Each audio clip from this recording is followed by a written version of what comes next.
ಇಂದೇ ಡೌನ್ಲೋಡ್ ಮಾಡಿ ಮತ್ತು ನಿಮ್ಮ ನೆಚ್ಚಿನ ಶೋಗಳನ್ನ ಆನಂದಿಸಿ. ಮಾದಪ್ಪಣ್ಣ ಮೂಲ ಮಾರಿಗುಡಿನವರೇ. ಅವರ ಹಿರೀಕರೆಲ್ಲ ಇಲ್ಲೇ ಇದ್ದವರು.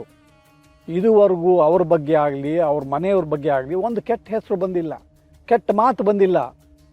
ಆದರೆ ಈಗ ಬಂದಿರೋ ವಿಷಯ ಅಂದರೆ ಅವ್ರ ಮನೆಯಲ್ಲಿರೋ ಹೆಂಗಸಿನ ಬಗ್ಗೆ ನಿಮ್ಗೆ ಯಾರಿಗೂ ಗೊತ್ತಿಲ್ಲ. ಅದಕ್ಕೋಸ್ಕರ ಸತ್ಯ ತಿಳ್ಕೊಳ್ಳೋದಕ್ಕೆ ಇಲ್ಲಿ ಪಂಚಾಯಿತಿ ಸೇರಿದ್ದೀವಿ. ಅದೇ ವಿಷಯ. ಮಾವ, ಹಂಗಂತ ದೇಶ ಕಾಯೋ ಸೈನಿಕನ ಮನೆ ಶೋಧ ಮಾಡೋದು ಅಂದ್ರೆ ಭೂಮ್ತಾಯಿ ಒಪ್ಪ ಮಾತಾದು. ಭಂಗಿ ಕುಡಿಯೋರ್ಗೆ ಹಂಗೆ ಯಾರ್ದು ಅನ್ನೋಂಗೆ ತಪ್ಪು ಒಪ್ಪು ಅನ್ನೋದು ಗುಣ ನೋಡಿ ಬರೋದಿಲ್ಲ, ಜನ ನೋಡಿ ಬರುತ್ತೆ. ಮಾದಪ್ಪಣ್ಣನ ಮನೆ ಶೋಧ ಆಗಬೇಕು ಅನ್ನೋದು ಜನರ ತೀರ್ಪು. ಒಂದು ಶಾರ್ತಿ ಶೋಧ ಅಂತ ಆಗೋಗ್ಲಿ ಮಾದಪ್ಪಣ್ಣನ ಮನೇಲಿ, ಆಗ ಹಾಲಿಗೆ ಹಾಲು ನೀರಿಗೆ ನೀರು. ಏನ್ರಪ್ಪ?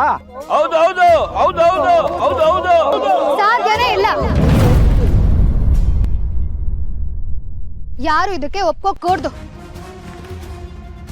ಮಾದಪ್ಪಣ್ಣನ ಮೇಲೆ ಅನುಮಾನ ಪಟ್ರೆ ಈ ನೆಲ ಜಲ ದೇಶ ಭಾಷೆ ಮೇಲೆ ಅನುಮಾನ ಪಟ್ಟಂಗೆ. ಗಡಿ ಒಳಗೆ ಶತ್ರುನೆ ಬಿಟ್ಕೊಳ್ದಿರೋರು ಮಾರಿಗುಡಿ ಒಳಗೆ ಬಿಟ್ಕೋತಾರ? ಬಿಟ್ಕೊಂಡ್ರು ಮನೆ ಒಳಗಡೆ ಇಟ್ಕೋತಾರ? ಇಲ್ಲ, ನಾನಂತೂ ಒಪ್ಪಲ್ಲ. ನೀವ್ಯಾರು ಒಪ್ಕೋಬಾರ್ದು.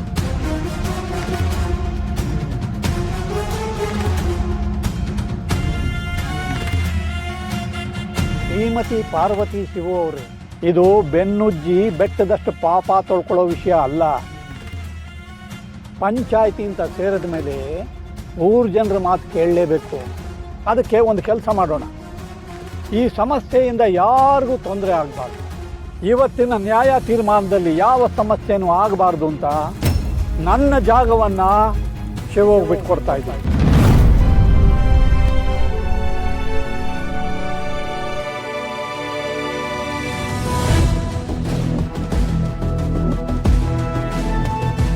ಅವನು ದೇವಿನೇ ಹೊತ್ತು ಊರು ಕಾಯೋ ಪುಣ್ಯಾತ್ಮ. ಇವತ್ತು ಅವನ ಬೆಳಕಲ್ಲಿ ನ್ಯಾಯ ನೀತಿ ಧರ್ಮ ಅನ್ನೋದು ಬೆಳಗಲಿ. ಇವತ್ತು ಈ ನ್ಯಾಯದ ಕುರ್ಚಿಯನ್ನು ನನ್ನ ಅಳಿಯ ಶಿವ ಬಿಟ್ಕೊಡ್ತಾ ಇದ್ದೀನಿ. ಮಾವ, ಕೈಲಾಸದಾಗಿರೋ ಜಾಗನ ಆ ಶಿವ ತುಂಬಕ್ಕೆ ಹೊರತು ಈ ಶಿವ ಅಲ್ಲ. ಬಿಡ್ತೋನಿ ಮಾವ, ಬಿಡ್ತೋನಿ. ಊರಿಗೆ ಒಳ್ಳೇದಾಗುತ್ತೆ ಅನ್ನೋ ದೃಷ್ಟಿಯಿಂದ ಹೇಳ್ತಾ ಇದ್ದೀನಿ. ನೀನೇ ಕೂತ್ಕೋಬೇಕು. ಏನ್ರಪ್ಪ?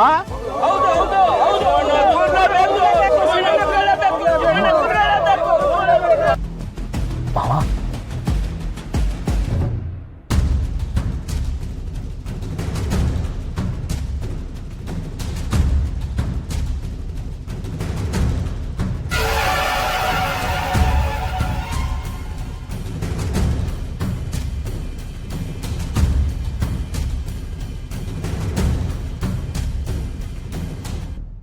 ನ್ಯಾಯಸ್ಥಾನದಲ್ಲಿ ಶಿವನೇ ಕೂತಿರೋದ್ರಿಂದ ಗ್ರಾಮ ದೇವತೆ ಖುಷಿಯಿಂದ ಕುಣಿದಾಡ್ತದೆ.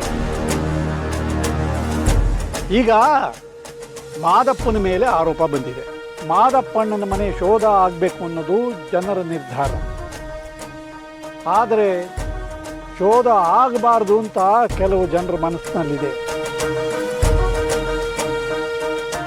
ಆದ್ದರಿಂದ ನಾನು ಹೇಳೋದಿಷ್ಟೇ, ಇವತ್ತು ಕೈ ಎತ್ತಿ ಮತ ಹಾಕೋದ್ರಿಂದ ನ್ಯಾಯ ತೀರ್ಮಾನವನ್ನು ಮಾಡೋಣ. ನಮ್ಮ ಮನೆ ದೀಪ